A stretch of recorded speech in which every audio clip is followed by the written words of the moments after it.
Welcome back to Super Tuesday Recap. This is your host, Chris and Deepam here, and we are here to review Season 5, Episode 8 of The Flash. What is past is prologue. This is a 100th episode, man, and 100 episodes on these kind of shows always go all out. This was an episode, it was directed by Tom Cavanagh, and I can honestly say again, I've been saying it all season, but I can really say this time, I'm back. I love this show again, yo. It's back. This is a perfect Flash episode. Yeah. It was perfect. This is the kind of show that we've been wanting to get back to. Like, there's so many things in here. It's been a while since I've done this. I watched this episode twice. I watched it this morning. I'm going to watch it again after we record here. Yeah, I watched it again this morning, and then I watched it again this evening. There are so many little things in here. And just us going back to three different major moments. And again, the points in this episode, they go back to get to build this device to drain the power from Cicada's dagger. They're all three not just random moments. They're three like it's like the Ghost of Christmas Past, taking you back to see your three most worst moments. You know, defeating Savitar. We keep saying Savitar, but remember, Savitar's Barry. Right. Like, I don't think anyone told Nora that. Well, there are so many things in here that Nora did not know. And we'll get into the reveal at the end, which I don't know if I said it on the show, but I had a feeling about the. You called it. I just did, because I was just like, you know what? There's always Thawne is always involved in everything that happens in these shows. Everything always comes back to him. So, but we'll get back to that. But there were three different, a lot of things that Nora just didn't know. She learned. She didn't know that. I think she knew that Savitar was Barry. She did not know that her mother is the one that killed him. Because when she saw that, she was like, "Wait, Mom?" He was shocked by that. She obviously didn't know about that Thawne killed her grandmother. And she was visibly shaken by that news. Had no idea. And she didn't know about like what that scene where Iris was comforted Barry after he lost his speed, gave up his speed to Zoom. She didn't know any of that. She had no idea the sacrifice. Like and I think this episode worked really great after seeing the last episode where Nora finally sees the sacrifice her father makes and hears her mom talking about the sacrifice her father makes. That now she goes back with him in time to see these things. And I'll get into later, I think she definitely had some ulterior motives and things like that. But also seeing what her father's had to go through in those moments and seeing what he has to deal with, I think kind of visually shook her. Because it's not the Flash Museum. It's not like reading about the history book. Like, the history books lie. The history books make things seem a lot easier than they are. When you're right there in the shit, it's hard. So I really liked seeing that with Nora and seeing there. But I also like the fact that the entire theme of this episode and Sherloque kind of puts it out there that, yo, Nora's up to some shit. Yeah. We know she's up to some. We finally see that, you know, that she clearly, that who she's working with and who's kind of sent her back. But like, Sherlock sees it from the beginning. He sees through it like almost immediately. It's like quite the off the cuff plan you came up with yourself, because it's very, very specific. And Nora's never really been that specific on. I've got theories on that too. Oh yeah. Oh yeah.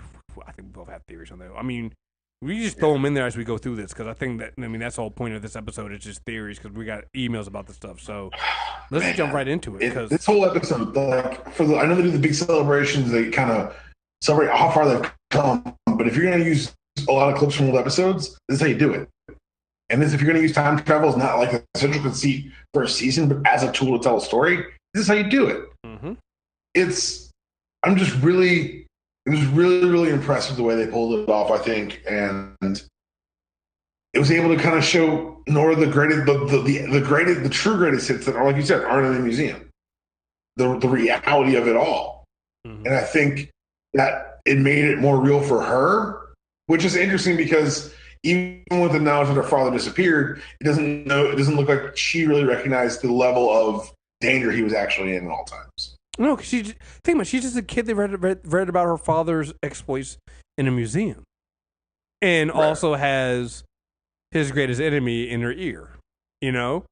And so she doesn't understand the danger she's in there. Like I said, Barry at one point says something that I know Nora didn't think about and didn't catch her. He said because when she's telling him, she's like, "Why don't you just go talk to Thawne like you did last time and have and Wells and have him pick the thing?" He was like, "You don't understand. The only person Thawne ever helps is himself." He says that, and you see it on her face. And she was like, "Wait, what? What are you talking about?" You see that deep play across her face, yeah. Right, and you really, really good job. Really, really good acting job. Well, so here's the thing. We said this last week. I really love, I really love the fact that you get a feeling, even though everybody in these episodes, even though Jessica Parker Kennedy is, I think, like you said, I think she's either the same age or a little bit older than Grant Gustin. You get a feeling that she feels like his daughter. Right. You feel that. I feel like she's the younger one. Like at that moment when she's like, you're my, like that time in the cortex where she's like, he's like, I have to protect you from this. You're my daughter. She's like, but you're my dad. And I'm like, oh my God, you're getting your feelings. I'm like, what is this salty discharge coming from my eyes? What is this? Are these feelings? Are these tears? It's like, it was actually kind of real. It's like, that's a real moment. You're like, damn. And you forget, it's like, oh, like, Grant's doing a really good job coming off as the Flash, the Barry Allen we've been wanting to see for a few years now, which is the elder statesman. He is the established hero who is trying to help his daughter, but also this younger hero understand and navigate what it means to be a hero. And he's doing a great job of it. He's not making a lot of the same mistakes the dumb mistakes he used to make before. He's doing a lot of the smart things here, and he feels different. He feels different from a different character than what we've seen before. And it just works really, really well. And I love the acting. I love the chemistry all these characters have. And when you get Grant, Jessica, and Candace together in a scene, it works really well. You get the subtle nature, like when Iris is like, "Hey, come on, Barry, you kind of gotta let your daughter go with you." And when he's about to go, and she looks at him, and she gives him the little nod, and the head nod over to Nora, and he's like, "All right, come on, let's go."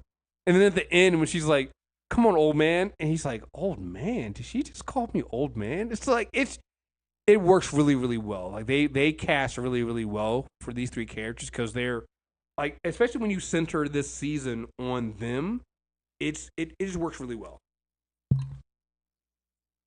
Yeah, they play the soft notes so well, so the big notes, like the thing that happens at the end, they really resonate. But you're right, like that's that little moment where he, like the high five before she goes and follows Barry. And the fact that he's never, like, I just realized that our Barry's never in the suit the entire 100th episode. Yeah. And they still make everything matter, make everything count. And it's a great way to see kind of the journey we've all been on this 100th through fresh eyes in Nora. Mm-hmm. I loved when they interacted with Thawne. And he's like, "Dawn?" She's like, "No, Nora." He goes, "Nora? At least you got one, don't you, Barry?" At least you still have. Because, as I've always reminded everyone, we're watching an alternate timeline. Mm-hmm. The timeline Thawne is from. Barry has twins, Dawn and Dawn Allen. They're the Tornado twins. How about him not? Jesse Chambers? No. And then he guessed her dad's name, and then he said another character who is from the Batman Beyond comic book. Danica Williams, yeah. Yeah. Yeah. It's Does this show, bro? From a nerd who loves this shit. Just thank you so very much. I mean, Oh my goodness. Again, so we'll jump to that real quick. Like, we all know, I love Tom Cavanagh on the show. I love every Wells he plays. You know, some more than others. But there's no better Wells than Thawne Wells. Thawne Wells is the best Wells because he's just this menacing, arrogant bastard. Like, it's just that entire scene when Barry and Nora phase into the, and he's just and he's just like, huh. Well, this gets a little more complicated. What do you guys want? Like, what's going on? Like, and you can just see him figuring things out. And I think that's the thing that Nora didn't understand, but I think Barry does. It's like Thawne always is in control, and so I don't want to get into the theories right now, but like him helping Barry at this point, I'm like, it was too easy. It was too easy. It was too easy. Something else was going on there because why would he? We forget the amount of knowledge that Thawne actually has and what he knows because we don't know where he's from, when he's from. Right, exactly. Well, actually, we do know because this Thawne is the end of his timeline. Right, so that means he knows everything. Including, but this also includes the fact that he's already lived in the cell. Mm-hmm. That's already happened to him. So when didn't Nora tell some innocuous lie to him? Well, the thing is, like they say it was Nora's idea. Well, the thing about it, so that's the thing that threw me out. So I'd already kind of been feeling that Thawne's behind all this anyway. But what really sold me this episode is that Nora kept giving Thawne information when Barry was trying to hold it in. She was the one that told him that why they were there, who they were trying to get the dark matter for. She's the one that pulled out the piece of Savitar's suit. So, like, you know, and so every time that Barry was trying to hold information in, Nora would blurt it out. And you're like, what the fuck? Here's the other thing, too. Nora's whole plan, the Nora's whole thing was, you know, what do they call it? A time hack, right? To get something to plan it in the past so you can use it in the future, right? And so they're going through this, and the whole idea is to get these 3 items. But there's one item, and she never leaves Barry's side, but there's one thing that she does get in the past that nobody else, that she's not supposed to have. Did you see it? No. The water bottle. She never, Thawne's like, oh, where's my manners? Let me get you a cup of water. He gives her that water bottle. She never drinks from it, but she does take it with her. It's the only thing that she has with her. Now, I'm not saying they're going to use that, but it's something that threw out to me because I'm like, why would she go back? Because clearly, again, we know that she goes back because she read something in her journal that we now know is her little, you know, but it's not hers because we again, we'll get into Sherloque later on how we figure out she's lying. But we know that's something that she's using to communicate with Thawne. She comes up with this plan after reading. She's sitting there when they're trying to figure out what to do, and they're coming up with they're going the back and forth over the what was it, the dagger dampener or whatever, and they were having that little hilarious like Team Flash type moment. She's looking in her journal, and all of a sudden she comes up with this idea that seems very, very specific, which is why Sherloque is like, "Huh, you came up with all your own, huh? Interesting, right?" And she comes up with, "Oh, well, no, we'll get these different items." And she was the one that was so adamant about going to see Thawne and getting Thawne to help them fix this thing. Well, Wells, you've done it before. Well, talk to him. Go ahead. He doesn't just accept it. He says, "Clever girl." Yeah. Which is the exact same thing that I didn't. Yeah. Nobody says it again. Right. So again, it was just one of the things I noticed. I was like, why? Okay, why? What? Like, okay. There was something there, and I think that the whole point was to get back to Thawne. That was the end goal. The end goal was to get her face to face with that Thawne. That's the Thawne who's she's been feeding him information. Exactly. So Yeah. I just it is one of those things that kind of stuck out to me, and I really fucking love that shit. It's just real quick. We're gonna come back to the Thawne thing real quick, but I wanted there's something that happened because I don't know how do you watch this? How do you watch this? What do you mean? Like, are you DVRing? Did you watch it live? CW app. CW app. All right, so I DVR'd it, so I don't know how the CW app did their breaks. I think they're probably the same way. But I literally had in my notes, "Fuck you, CW," for the way they cut the commercial, and it was a long ass commercial once Zoom showed up. It was the longest fucking commercial ever. Because the one before that wasn't long, and usually I know when they come back from break, because when they play a promo for a CW show, usually coming back, they did 2 promos for 2 different CW shows. They did one for like, I don't know, maybe it was Black Lightning.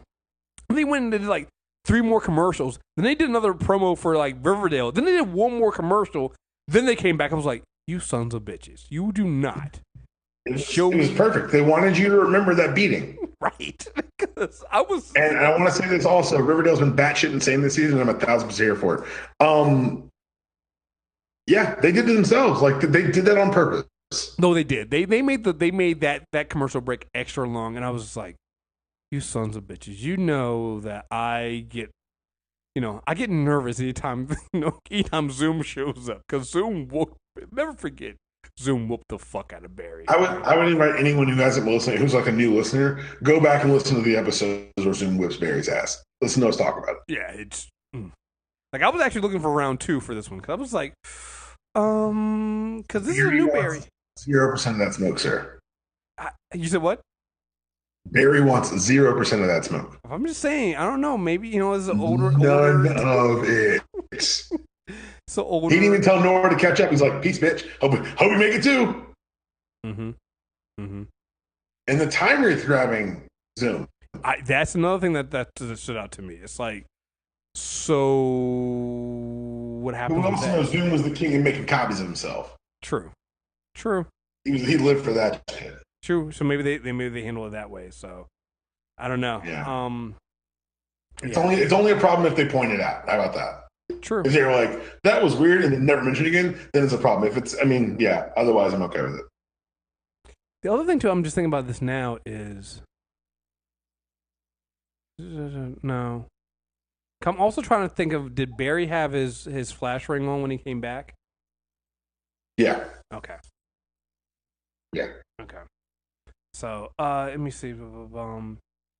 So I like, so this thing, we've been kind of joking about Sherloque and how, oh man, he's, he plays dumb. But it's very clear that him playing dumb is part of like his detective skills. Yeah. It's a very disarming way he does it. He's so disarming. He's like, oh yeah, it's like, oh wow, I didn't even know. I was just admiring your writing here. And he asks simple questions and he lets people trip themselves up. Because the way he sets up Nora to trip herself up is so subtle. He's like, oh yeah, it's a new language. You came up with yourself. He's like, what is it? He's like, it's a time language.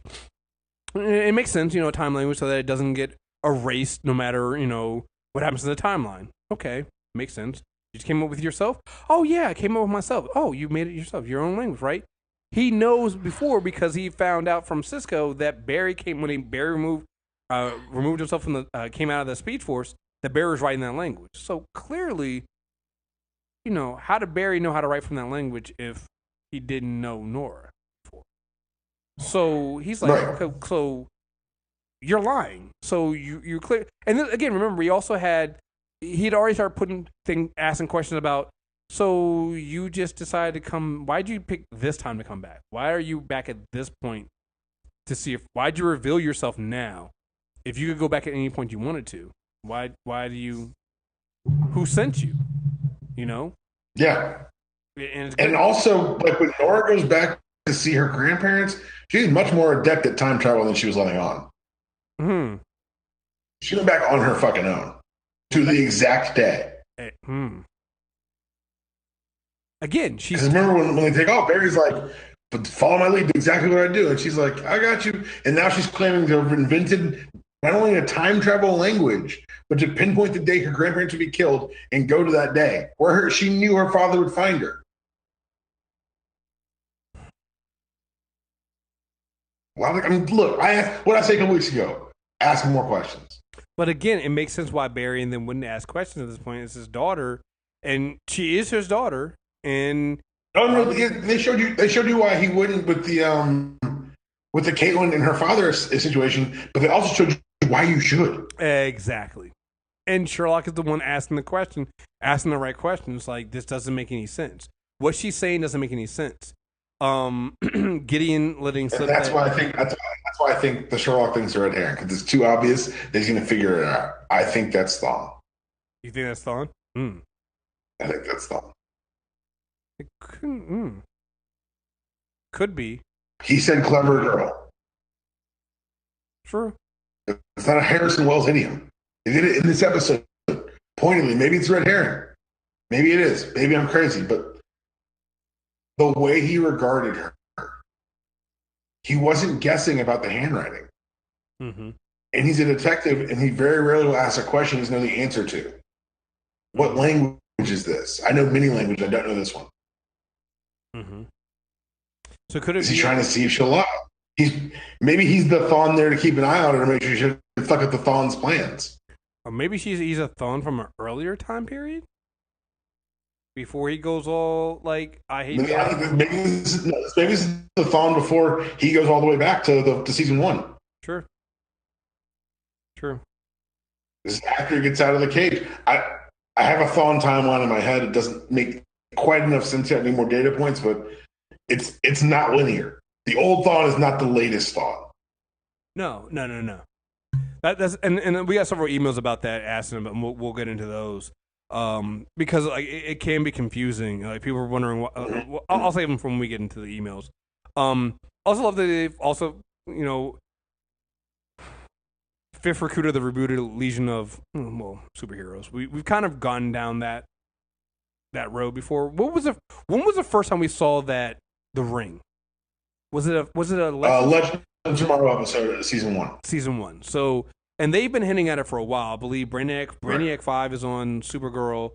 We have. Well, she says something about the Legion. She mentions Lightning Lad in episode 2 or 3. Yep. But having her be the 5th member, that's very controversial. Sorry, that caught me off guard. Ooh, we're bumping a lot of people down the Legion line. Make her 5.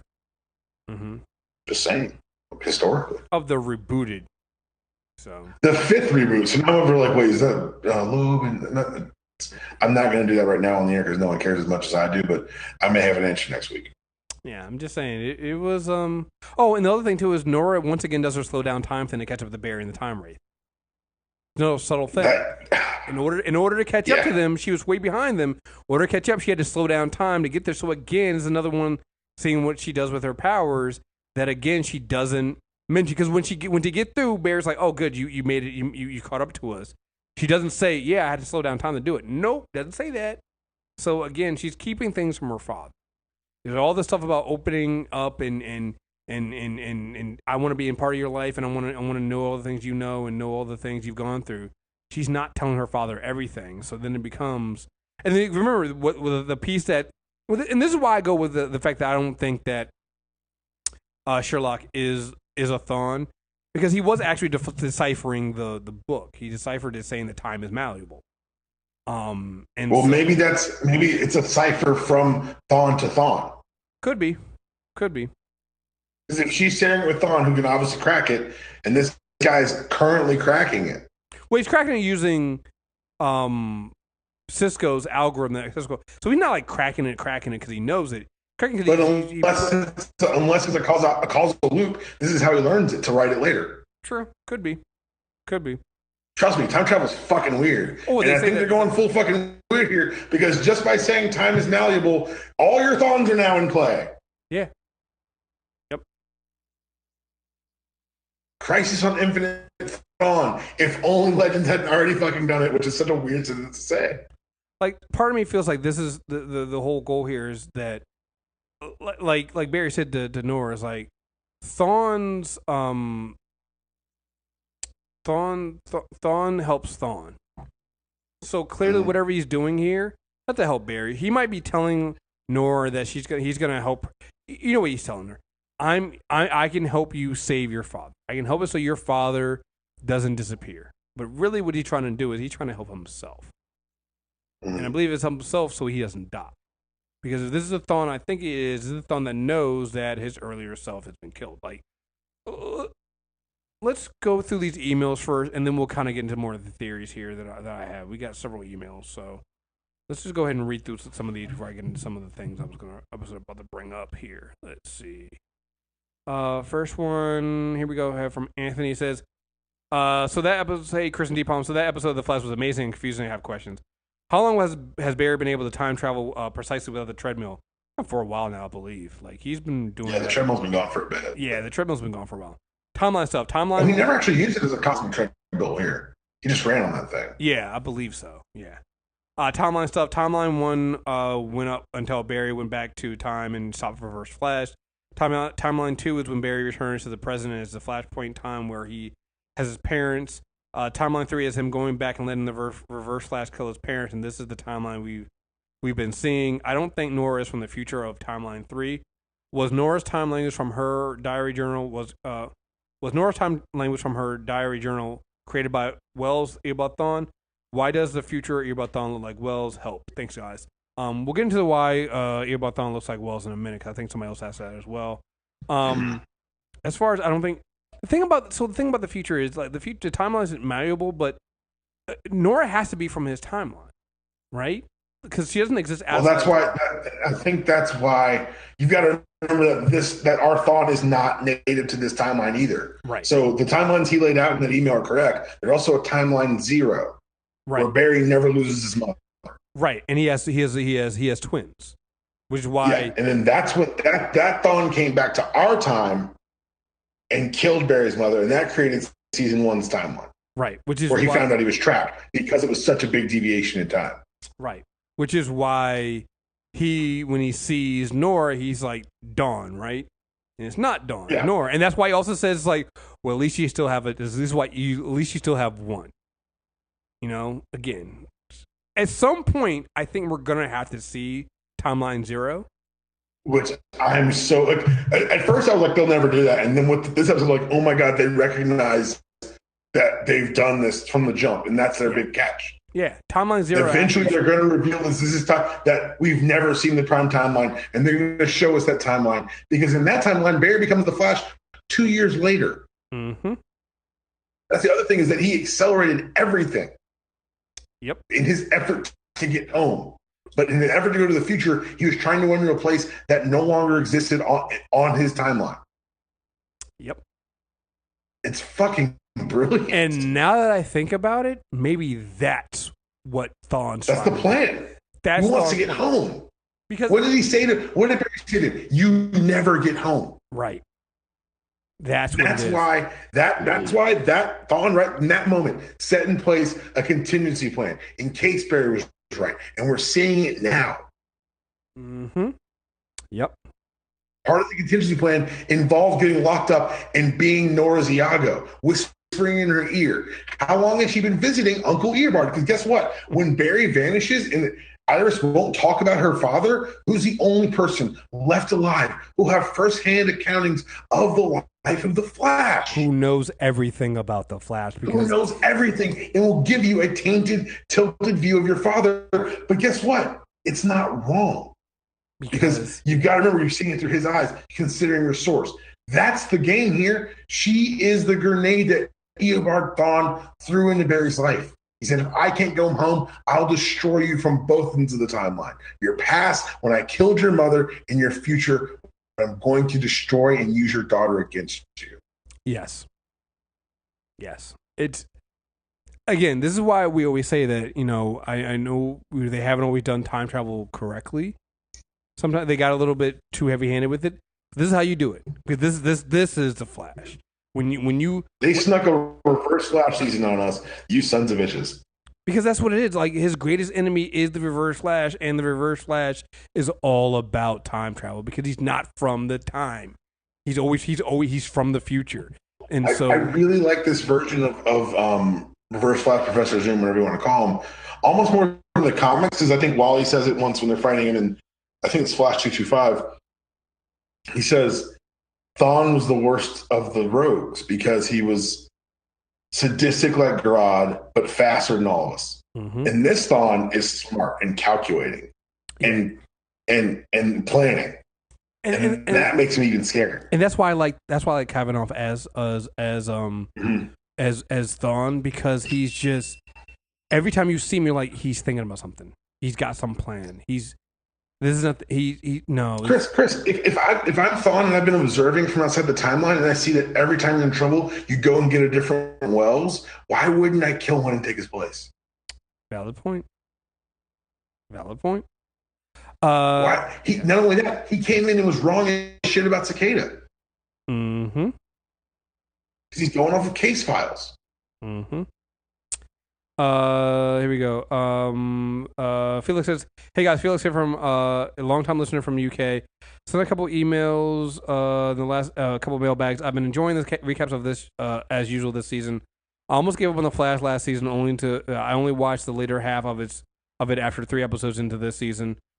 I only watched the later half of it after 3 episodes of this season. I'm glad to give it another chance because I'm so bloody excited for where it's going. I won't front though. Main reason I've been watching right now is because I've been reading the reboot Legion of Superheroes from the 90s. I love excess in that. And as much as I tried with the older stuff with Levitz and Giffen, it's too hard to jump on with all the continuity stuff. Between Brainiac 5 on Supergirl and XS here, I'm getting my Legion fix. Getting something while Nora and Barry were in the Cortex made me so giddy. If they manage to somehow get the Legion of members on all the separate shows together, I'm happy to be. I'm going to be so happy. I feel like they got to. They've been like. Aren't they doing Dream Girl on Supergirl as well? I don't know.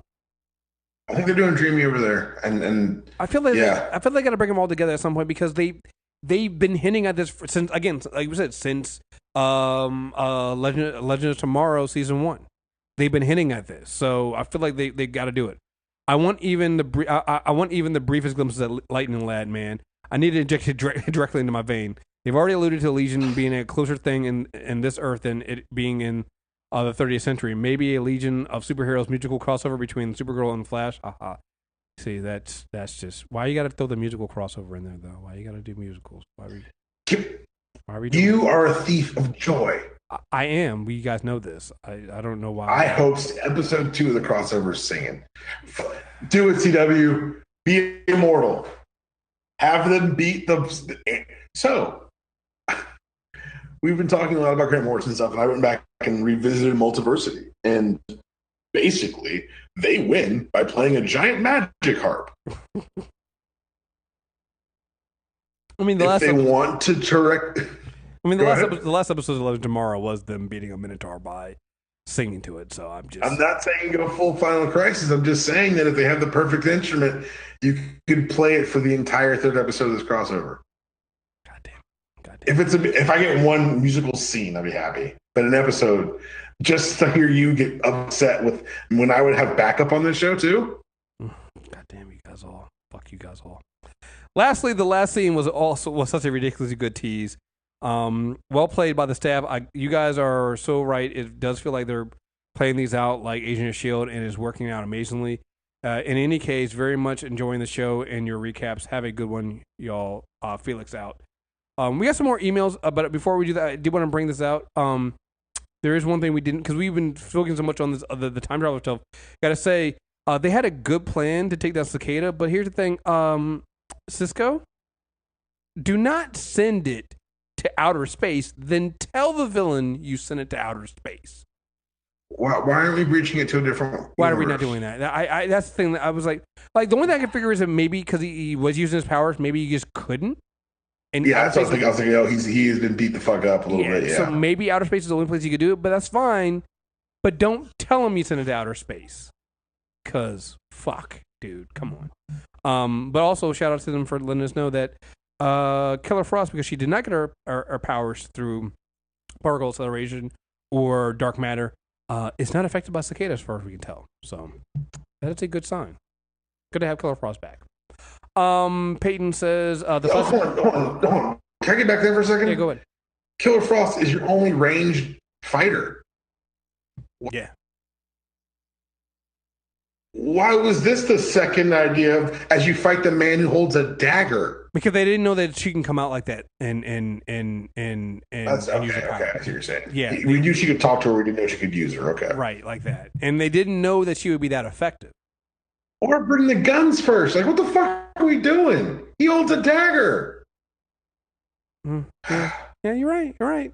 Well, again, I don't love the plan is good and on paper doesn't translate well to the field. Well, they only had an A plan. They didn't really have a B plan, and they didn't really think it out. Because, like I said, once you get you get the meta cuffs on them right away. Like there's just so many things you should have done, and they didn't do. You know, they got a little cocky. They got Team Flash got a little cocky, got a little ahead of themselves. They deserve that. They deserve that loss. Peyton says the Flash have been really strong this season. I really like how Arrow and Flash have a history and are able to draw on it. Yeah, that's been the great thing. It's like I think something that we were bringing up about this last season for both shows is like you have the history, use the history. When you're again, this episode 100. That's a huge milestone for this show. Episode 100. You got to draw on that. You got to go back to all the things we've been through, and they did it this episode, and it was great. When Gideon was about to say Nora was a member of the rebooted Legion of Doom, it's supposed to be Legion of Superheroes, not Legion of Doom. In the words of the whole Negro spiritual, that girl is poison, never shuts a big button to smile. No, it's supposed to be. It wasn't supposed to be Doom. It was supposed to be superheroes because again, it's something that they've been hinting at for several seasons now. Looking forward to Crisis. P.S. How has CW got it so right and the movies got it so wrong? The Flash running in the movies, what the fuck was that? We don't talk about that. And kind of find out that movie might never happen anyway. So, what Flash movie? I was right. GIF.colbert.gif. Yeah, what Flash movie? We told you. Like, hold on. For the record, like a lot of times, we're like, oh, we said that, or it's like something we just mentioned in conversation. I've been pretty loud about the fact that movie's not coming out since they changed directors the third time. Right. And now I'm seeing people who were attached to this movie doing other projects that are coming out soon. Right. It's just like they never made calendar space for it. I mean, that's what I'm saying. They were never going to make this fucking movie. To be perfectly honest with them, at this point, I think the road they're going down is probably the smarter road. Because at this point, again, I don't really want to jump in on any projects that I don't see going into production right now. But what they seem to be moving towards is a bunch of things that honestly aren't their big names. Which is the one thing that I think that when people say, "Oh, do it like Marvel did it," and we were like, "Well, they don't need to." I think this is the one thing that Marvel did that I think that Marvel did it out of necessity, and DC is about to do it because I think they're stumbling upon it, and they find there might be less pressure. All the things they're releasing going forward outside of Wonder Woman are things that aren't really that big of a name. Like the director of, and we're going to be talking about the Captain Marvel trailer in a minute. The director, I think Paul Sandberg or somebody that was like happy that apparently some people were more excited to see the Shazam trailer or movie after the trailer for Captain Marvel came out or something. It was a bullshit Twitter poll that didn't really add up to anything or anything like that. I need you to say that quote to me again when we're off air because my response I cannot say on air. It's bullshit because here's the thing. Nobody gives a fuck about Shazam either. Right? Because nobody cared. Nobody thinks about Shazam. But I think that actually you had to change the name of the character because you were afraid of it being saturated with the Marvel character. And you've created a character that can't say his own name. But here's the thing. It works for them. There's no pressure on it. If Shazam is good, but I think that is actually a good thing going forward for the product that they have talked about. There's either a low expectation. Like, here's the thing. Let's talk about that Joker film that I don't give a shit about at all. But here's the thing. I didn't give a shit about the Venom film, and it made a shit ton of money. So here's the thing. Nobody has any expectations for that Joker film. But you know what? A lot of people are going to go see it because they have no expectations for that Joker film. So it works for them. And I think that's the thing that helped Marvel going forward, the Marvel Studios. People didn't have a lot of expectation for those films, and they turned out to be great. Here at DC, coming in, if Shazam fails, does anybody really give a shit? No, you move on to the next one. If that Birds of Prey movie fails, does anybody really give a shit? No. But the thing is, you're like each time it fails, it doesn't erode public confidence. Oh, it does. Oh, it does. It does. But I think we after the Justice League the debacle, we've reached the nadir of public confidence. Like, I'm legitimately worried for them as a filmmaking enterprise if Aquaman doesn't open. Yeah, I mean, it's. Guess what? If it opens, Mary Poppins is coming like a week and a half later to absolutely crush, stomp its dick in. Oh no, it's worse than that. They're all opening at the same weekend. So right now, no, nigga, this is the last time you'll hear about Aquaman. Well, so here's the thing. Like right now, projections have Aquaman, I think, coming in just under $100 million. Mary Poppins is not up at $100 million for his projection right now. But here's the thing everybody's missing. There are 3 films, I believe, that come out that week. Because the Bumblebee comes out around that weekend, too. They're all coming out on the same day. So, yeah, because I think everything releases on the 21st. Bumblebee, Mary Poppins opens on the 19th, I believe.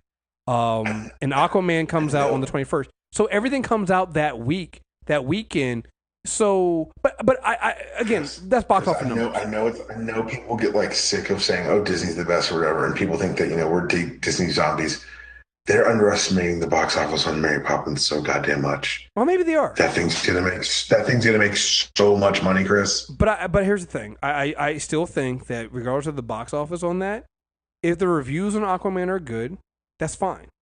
Like it's that weekend. I think no matter what happens, everybody's numbers are going to be down that weekend because there are 3 blockbuster movies coming out on the same weekend.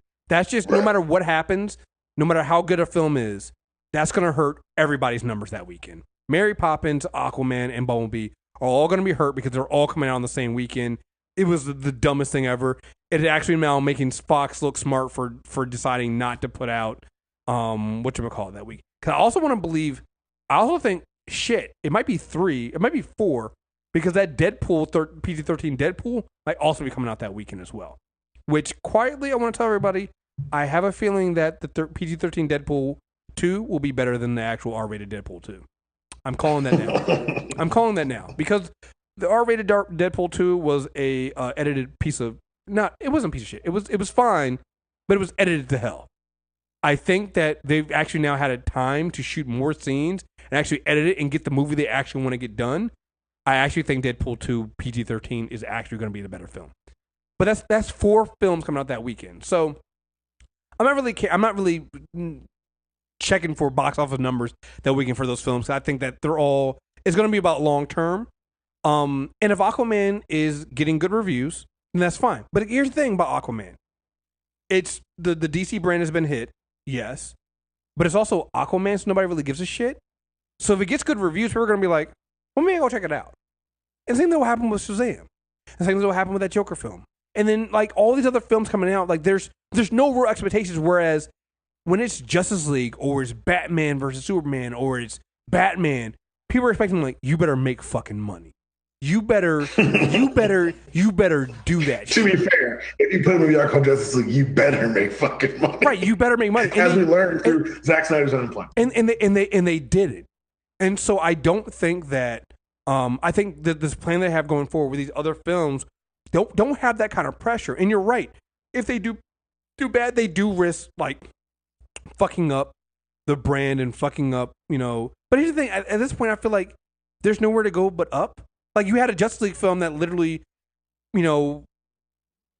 barely didn't make its money back and it made under $700 million, right?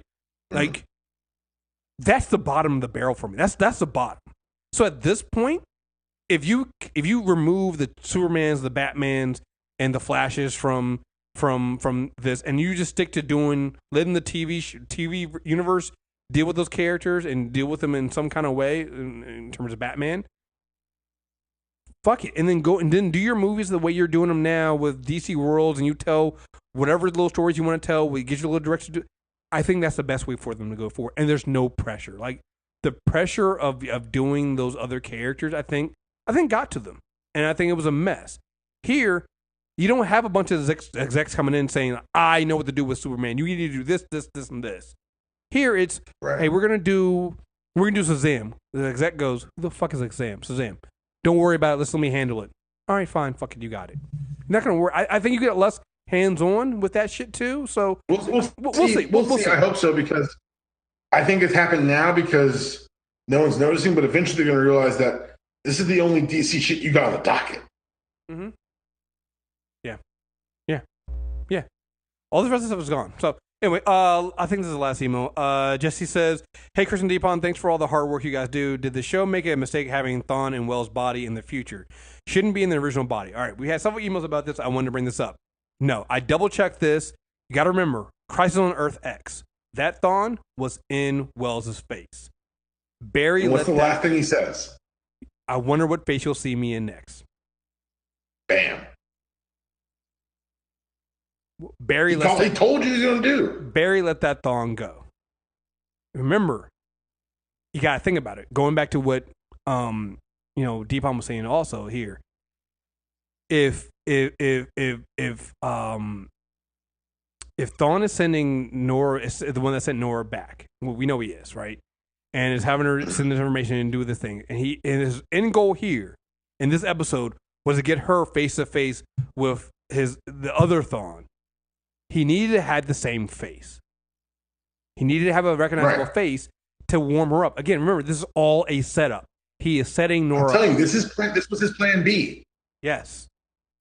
This is a contingency plan. And so, yes, it's using a face that's recognizable, but also remembering last time we saw Thawne, he was using Wells' face, because this is the Wells that we saw on Earth X. Remember, in Crisis on Earth X, that wasn't a Thawne from Earth X. That was our Thawne who decided to go to Earth X because he's a fucking asshole.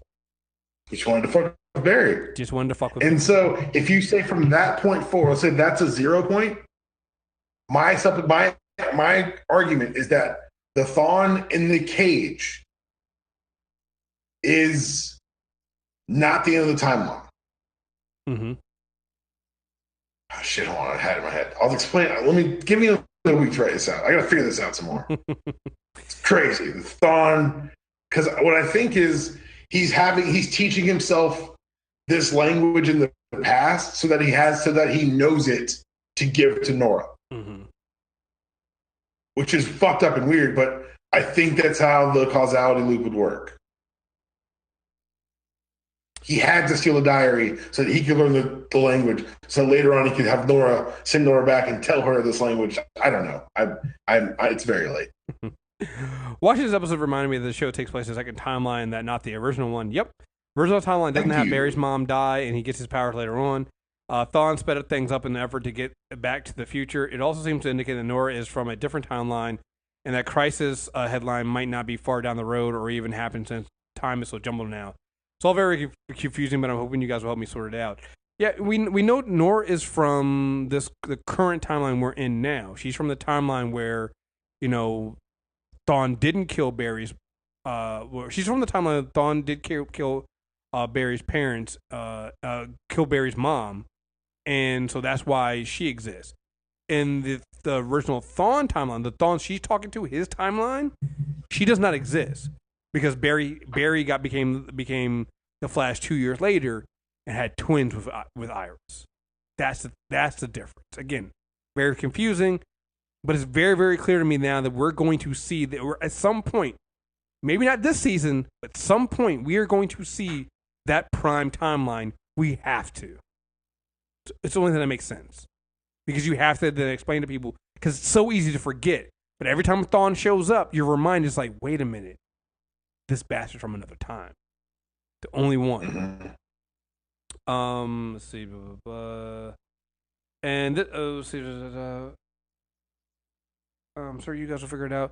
Somebody did point. I thought somebody did send me another email. Hold on. And this isn't Flash related, but I will gamble and we'll talk about the Captain Marvel trailer. Seeing Carol get infused with Kree blood and knowing Fury knows of her Was he just trying to create a way to bring people back from the dead like Coulson, or was he trying to find another way to create super soldiers? Yes. Well, we'll see when the movie comes out. The timeline of the movie is weird. On the trailer is weird. Because she clearly bleeds blue blood before she gets taken by the Kree. Yes.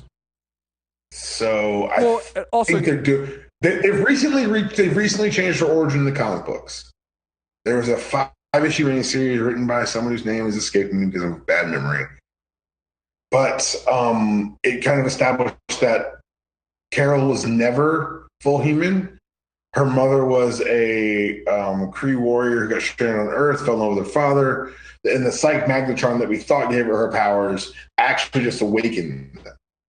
So if we're doing a variation on that, which I assume is going to be used to put in line with something similar in the MCU, if not a beat for beat retelling, then I have to assume that the movie's going to let that be one of the twists as well. Maybe I'm wrong. I hope I'm wrong. I hope I didn't spoil it. Is that a spoiler? I'm guessing. No, guessing. But here's the other thing too to remember, guys. Don't read too much into the trailer and trailer timelines because they lie. Yo, Marvel put the Hulk in Wakanda, motherfuckers. So we saw that shit. They will lie to you openly and aggressively. Right. The trailers are there. The trailers tell a story that might not be the story in the movie. The trailers are just to get That's you. a really good way to put it. You know, I mean, the trailers are just to get you in the movie because they already know. This is why I'm seeing all these people talking about, oh, we need the Avengers 4 trailer. It's like, guys, no, you don't. You know the date. You're going to be there. Robert Downey Jr. holding just cards. It's Avengers 4, and then with the date, and then drop it and say, oh, and it's called, and then say Avengers Annihilation, and then walk off screen. But so let's talk about this Captain Marvel trailer. Nigga. Listen. I mean, I'm in. It's like, I mean, you had me. I didn't need another trailer. I mean, I gotta wait until next year, but like, okay. Like, I don't. It was so funny to me watching some people online try to pretend like this wasn't like it wasn't like the shit. Like, what else did you guys want? You guys complained last time that they didn't really explain that an old woman was a Kree. All right, I mean, it was a Skrull, so now they got Skrull. We're getting Skrulls in here, yo. Like, what the fuck do you? What else do you need? We're getting the fucking Skrulls. Chris, we got Mohawks. Not just one Mohawk. We got Mohawks. I said Hawks. It was plural. We got smarmy ass Jude Law. We got Skrulls. We have punched old ladies. We have prototype Quinjets. We have a cat that's probably not a cat. I love that. We got Nick Fury being adorable with the cat that's probably not a cat. As the cat tells it, the cat that's not a cat puts his paws on him like, oh, don't, hey, motherfucker, don't touch me. Like, don't. What are you doing? And we got Carol basically ending a war by herself on a whim. I was like when she would, I'm not here to balance your war. I'm here to end this motherfucker. I was like, ooh wee, spicy ass Carol. We're about to watch. We're gonna watch Carol take out an entire Skrull invasion, maybe even a Kree invasion. Like I'm about to say, everyone's gonna get these hands. These hands are rated E for everyone. Carol's coming with it, y'all. I'm so goddamn excited for this movie. Yo, when Carol punched an old lady, I'm pissed they gave it context. Just let her punch an old lady. Figure it out in the theaters, motherfucker. And have you seen the cut of it with the Destiny Child Stronger behind it? Right. I'm a survivor, yeah. I'm a survivor says, woo. Look. I just want to know, like, so Thor and Carol walk into a bar. What the fuck Thanos gonna do, yo? Whatever they're drinking. I got this. I can't wait to see that. Y'all are on me tonight. Come on. I can't saddle up. Wait. Yeah, that's how you know Avengers 4 has to be bigger than just Thanos, because this motherfucker does not like. Carol might show up and be like, let me shoot the fair one. What? Y'all help if I get in trouble, y'all help. But I got to know.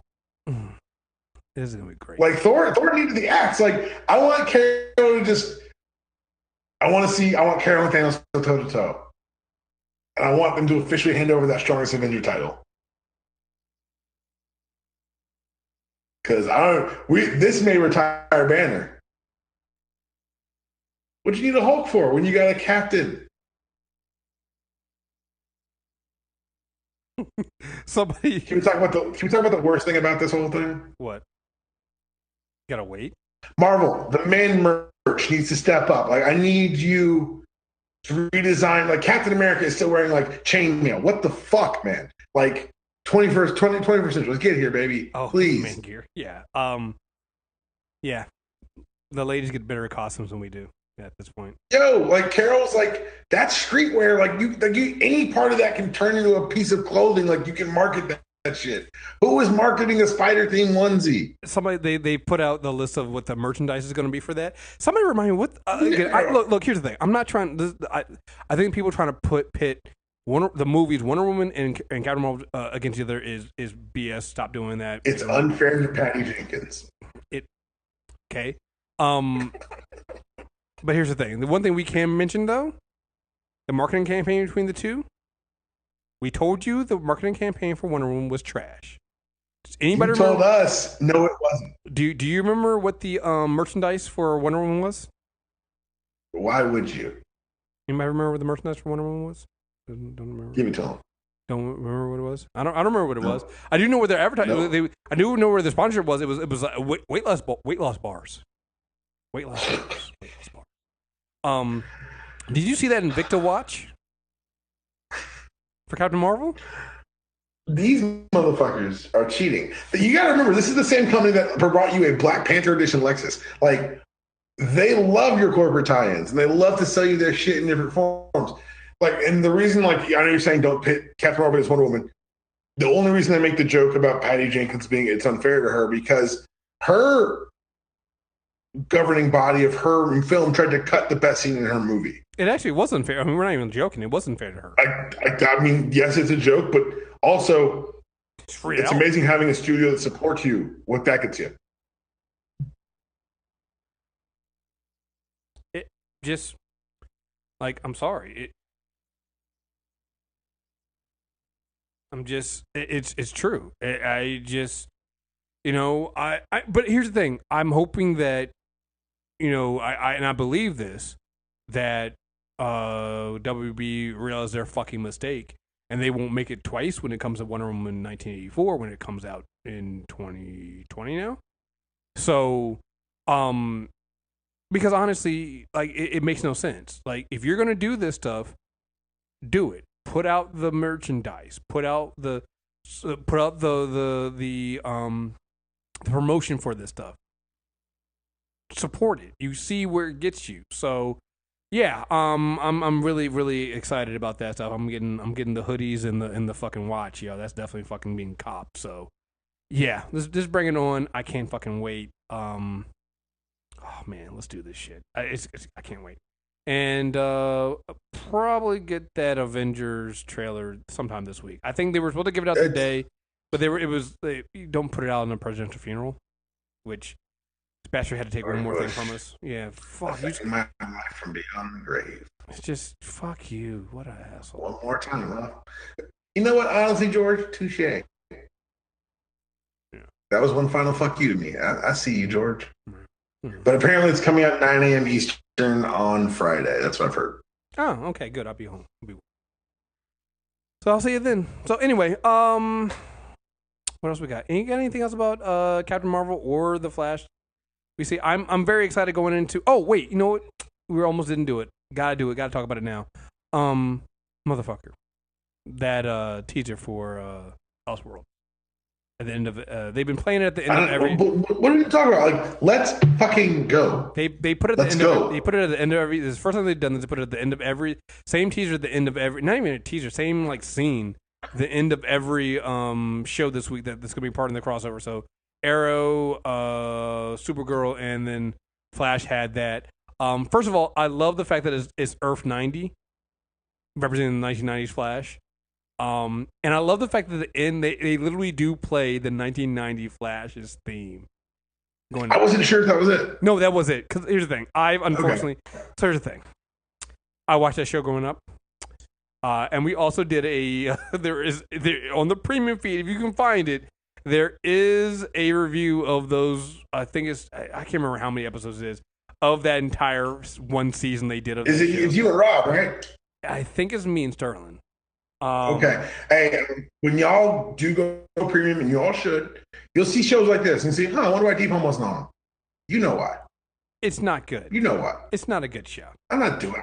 I'm not volunteering to hear myself. Not all the time, at least. It's not a good show, but I got to be honest, man. Seeing John Wesley Ship back in that suit and them tying this all into that and bring that into this, you know what? Congrats! Thank you for trying to salvage that because it was a part of my childhood. What? We saw a shot of John Wesley Ship in the old school Flash suit in season 1 when Barry's running back through time. So yes, yep. He sees this the first time that he goes to the Speed Force. We see it. We see that the Flash Museum. I think it was a bunch of things we saw. So yeah. I think it was the first time when they threw in Supergirl there because they showed you that she was on the Earth and they had finally brought Supergirl over from CBS. So, oh man, thank you. I love the fact that we got him as Barry's, as Henry on this show. I love the fact that they got him as Jay Garrick. I love the fact that they've ingrained him into this show because, like I said, he was. I mean, it wasn't good, but at the time, we get the Flash on TV in live action. Like, right. I applaud them for them remembering where everything came from, and then throwing that theme in there, like Blake Neely throwing the original theme in there at the end with him running away from. I just bravo, guys. I really fucking appreciate that shit. So, anything else you got? Crossover episode next week, y'all. Yep, everybody's on. So we will be here. Well, you'll hear us one more review from us. Me and Deepam this week when we review Arrow, and then we'll hear everybody, the entire team will be here. We'll be recording next Wednesday. So make sure you get your emails in for that Wednesday.